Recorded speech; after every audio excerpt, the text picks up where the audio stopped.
পুরীতে এসে আমরা একটু রেস্ট নিই। দেখো বেরিয়ে পড়েছিলাম সি বিচের ধারে। আমরা সবাই মিলে এসেছিলাম, আমার মা বাবা, আমরা যতজন এসেছি, ভাই বোন, আমরা পুরো ফ্যামিলি। তো সবাই মিলে আমরা ঘুরতে বেরিয়েছিলাম।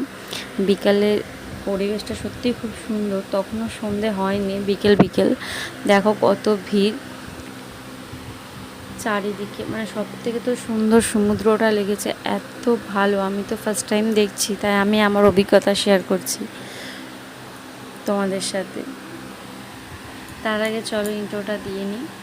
Welcome back to my channel Mithu লাইফস্টাইলে তোমাদের স্বাগত।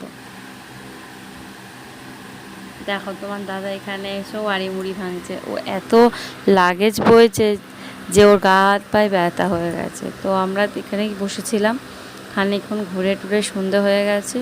তো সি বিচের ধারে যে মেলাগুলো বসে সেগুলোই আমরা ঘুরছিলাম। এখানে দেখো বিভিন্ন ধরনের মাছ, এখানে প্রচুর পরিমাণে প্রচুর ধরনের মাছ পাওয়া যায়। আমি তো এখানে আদিকের নামই জানি না মাছের। দেখো তোমাদেরকে একবার দেখিয়ে দিই কী কী মাছ এখানে রয়েছে। এখানে তো সব থেকে চিংড়ি মাছগুলো আমার খুব ভালো লাগছিলো, গলদা চিংড়িগুলো। তারপরে দেখো এখানে প্রচুর মেলা আছে, তোমরা যে যা চাও কিনতে পারো। এখানে প্রচুর প্রচুর মেলা, আমি তো পুরো মেলা ঘুরে শেষই করতে পারিনি। আর এই যে দোকানটা দেখছো, এই দোকানটা থেকে আমরা আমার মেয়ের জন্য টুপি কিনেছিলাম। ও এত বায়না করছিলো সবার দেখে, তার জন্য একটা টুপি কিনেছিলাম। দিয়ে আবার আমরা সি বিচের ধারে চলে গেছিলাম।